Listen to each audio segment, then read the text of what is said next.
Well, complaints answered. Apple unveiled its latest batch of devices today, and it took customer issues to heart. Yeah, Charlie Wojciechowski took a look at this. He shows us what's new and improved. It is the announcement Apple fans wait for every fall. Today, we are thrilled to introduce our next generation of iPhone. Here it is. What makes them better? Apple says new cameras, more battery life, and a faster processor will make iPhone 13 their lucky number.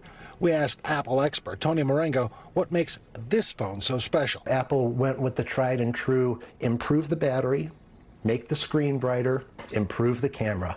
And these are the things that people want. Announced alongside the new iPhone, a new 7th series of the Apple Watch. And we continue to push the boundaries of what Apple Watch can do. Apple also took the wraps off 2 new Pro versions of their iPhone with features designed for movie makers or those who want to be, like cinematic mode. Something called rack focus, which is a dramatic effect used in movies where the background can shift into focus and out of focus. The new iPhones are going to start at $699 and go up from there based on size and capacity.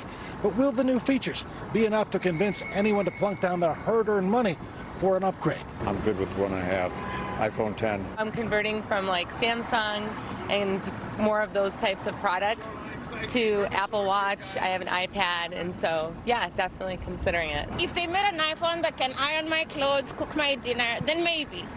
But I mean, it's just like slightly better than the last one, right? And even with the global chip shortage, Apple says it plans to ship its newest iPhones before the end of the month.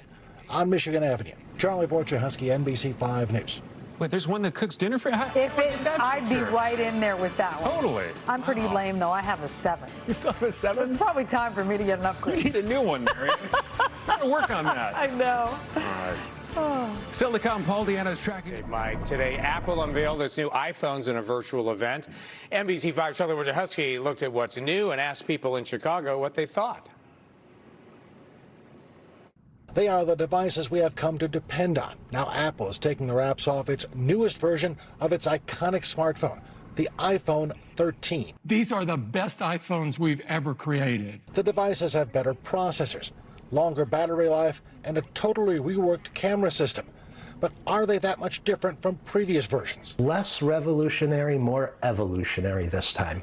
If physically to look at it, it looks about the same as a 12. So you wouldn't know just by glancing. Among the standout new features on the iPhone 13 will be its camera set, one designed with professionals in mind. iPhones now have a cinematic mode, allowing you to do what's called a rack focus, changing what's in focus from the foreground to the background. Something that's really amazing that Apple announced is you can actually adjust this focal point after the fact. But with devices that can easily top $1,000 a piece, is that enough to make people upgrade? It doesn't seem compelling enough to upgrade. I have to be given some with the upgrade. Like I have to be given some kind of incentive, some kind of bonus. I have an iPad, and so yeah, definitely considering it. I heard about them, but I'm not going to upgrade mine. Why not? It works perfectly fine. Also unveiled today, new versions of the Apple Watch, the iPad, the iPad mini, all of them set to ship before the end of the month, despite a global chip shortage.